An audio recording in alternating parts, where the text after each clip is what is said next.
Well, thank you for the invitation. And let's see here. So I have no potential conflicts. I'm going to go through this very, very quickly.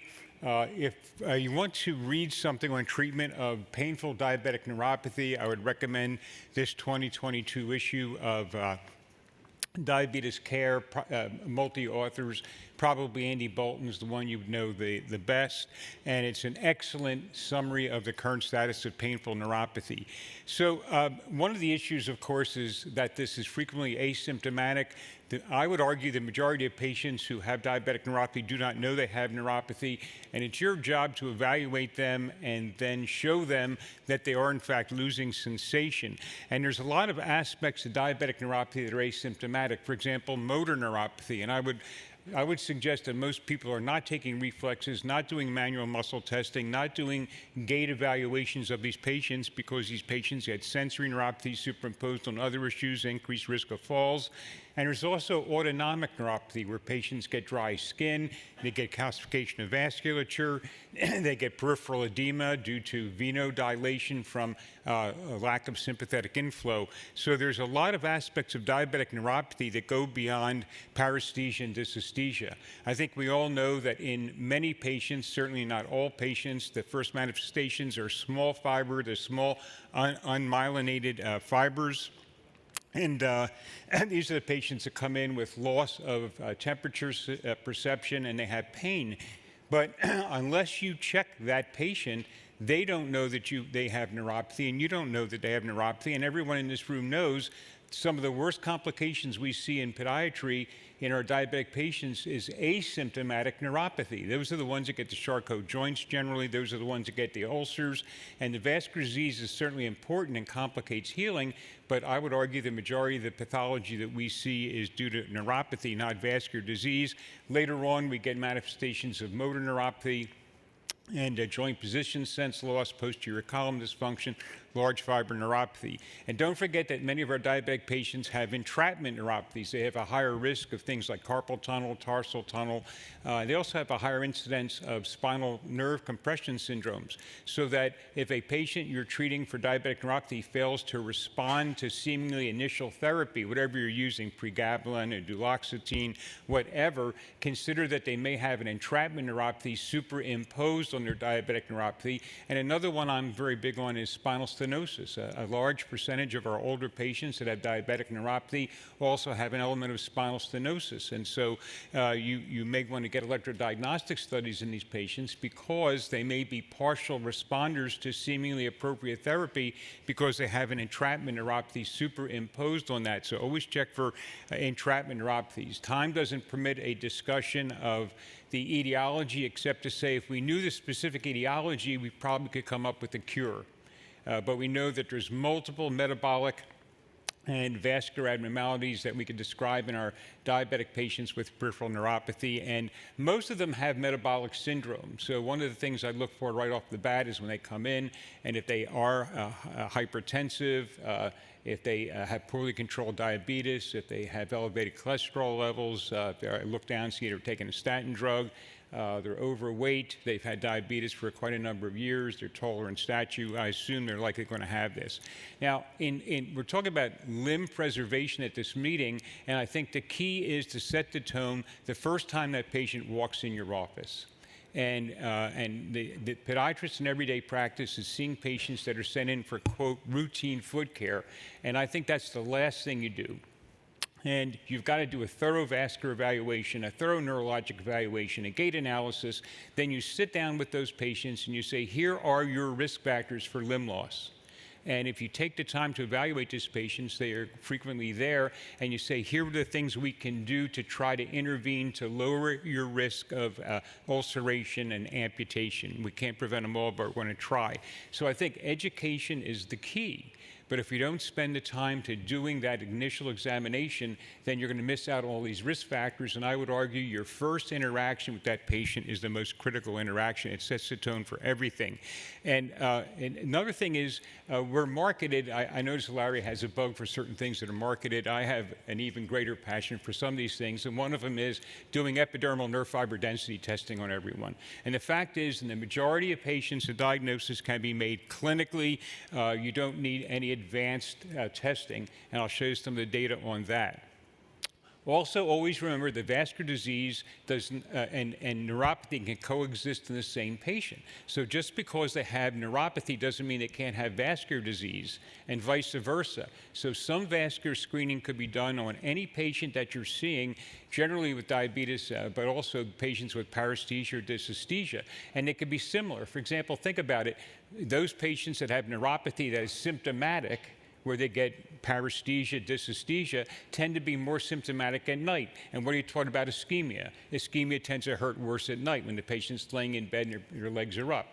You look for claudication, vascular claudication or arterial claudication. Well, some of our patients have spinal stenosis and they get pseudoclaudication. So you might ask a little bit about when your legs hurt, what do you do? Generally, pseudoclaudication takes longer to resolve, and the patients will typically describe it differently. You'll say, what do you do when your legs hurt when you walk?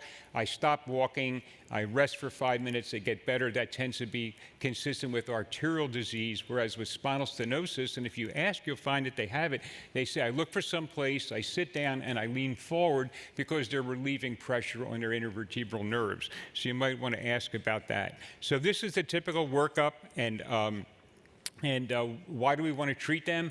If the patient has paresthesia or dysesthesia, it interferes with their quality of life, and we want to use medications that will reduce pain and help them with quality of life. And I generally start these patients at lower doses, whether it's pregabalin or gabapentin or duloxetine or a tricyclic or an SSRN, whatever.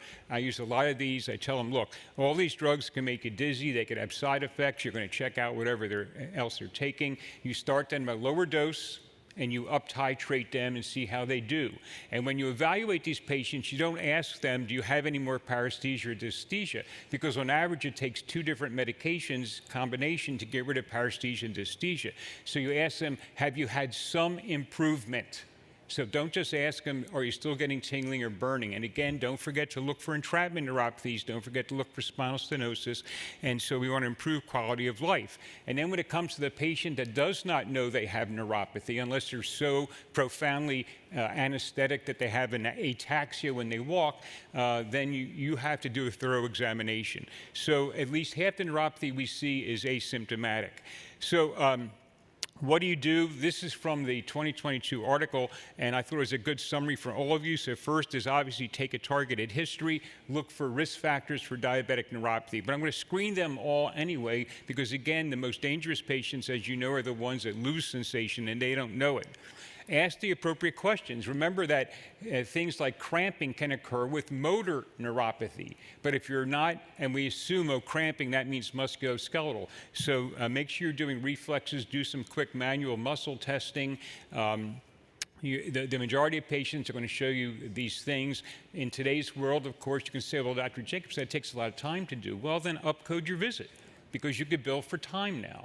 So just make sure you document and do an appropriate thing. Now, this was a study by Bolton and Vinnick and some others, and it's 20 years old. And it's as true today as it was 20 years ago, and that's just doing these simple testing in your office. A 128 tuning fork, a pinprick, using 10-gram filament or an Ipswich test now, doing ankle reflexes. Just those simple things, you could predict the presence of diabetic neuropathy with 87% accuracy without ordering any kind of advanced testing.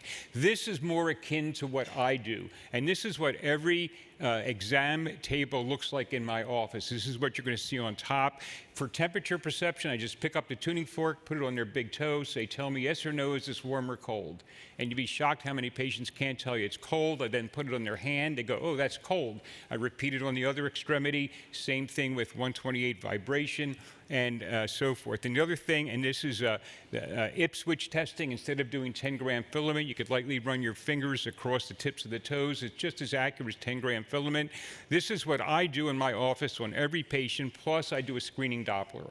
I think it's critical to screen for vascular disease in every one of these diabetic patients. Think about a differential diagnosis. Look at the drugs they're taking.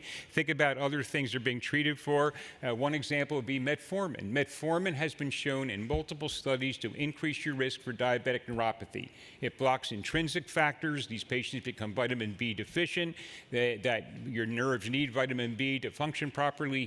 Homocysteine levels go up. So for me, for example, if the patient's on metformin, it's automatic that I'm putting on L-methylfolate, B6, and B12 because I want to compensate for the effects of metformin. Will the patient cooperate in doing these things? Yes, if you show them they're developing sensory loss, and you talk to them and educate them. So as far as documentation goes, this is what I do. There's a lot of scoring systems, Toronto, Michigan. I'm going to skip over that, except to say that you could certainly look at these scoring systems, use them if you wish. As far as autonomic neuropathy goes, I'm going to look for several things. One is edema, because when patients have autonomic neuropathy, they venodilate, just like in the old days when old guys like me started. They used to do sympathectomies to increase arterial flow in diabetic patients. Well, the same thing is true with your veins. Your tunica media of your veins is also sympathetically innervated. So some patients have edema not just because of venous insufficiency or obesity or some antihypertensive they're taking. It may be due to autonomic neuropathy. Every podiatrist knows or taught from the time you're a little podiatrist, diabetic patients get dry skin, they need emollient therapy, but you ever ask why? The reason is small fiber neuropathy. Very often these patients have pseudomotor deficit, because the small fibers go first, the least myelinated fibers, because they're least able to protect themselves. They don't have myelin sheaths, they don't have Schwann cells, and so forth. And so they lose sweat function. And that's why they dry and crack, and this could lead, as you know, to tinea infection, secondary bacterial infection. So I will diagnose them with cirrhosis cutis secondary to pseudomotor deficit, and I initiate aggressive emollient therapy for that. And I think you should in the presence of autonomic neuropathy. Now, autonomic neuropathy is important. It's a marker for asymptomatic cardiac disease. These patients can have a variety of manifestations systemically of autonomic neuropathy, and I'll go ahead and ask all these questions and search for manifestations. Does the patient need advanced testing like epidermal nerve fiber density testing? They do not. When do I get nerve conduction studies? If I suspect there is a compression neuropathy superimposed on their sensory neuropathy, if I suspect they have spinal stenosis superimposed on their diabetic neuropathy, in other words, they have double crush syndrome. Actually, the earliest manifestation of diabetic neuropathy is not epidermal nerve fiber density testing. You can take a 3-millimeter punch, do the same biopsy, and then send it to a lab that does the test, and it's loss of innervation of the sweat gland. So here you have a normal innervated sweat gland. Here you have a sweat gland that's lost its innervation because it's lost the innervation. So electrodiagnostic studies if I suspect double crush syndrome. Finally, treatment. I want to say a couple words about that. You know, years ago, if you said I use nutritional therapy, I use topical therapies, you were kind of poo-pooed. This is right from Bolton's last article showing that this has been incorporated more and more and more.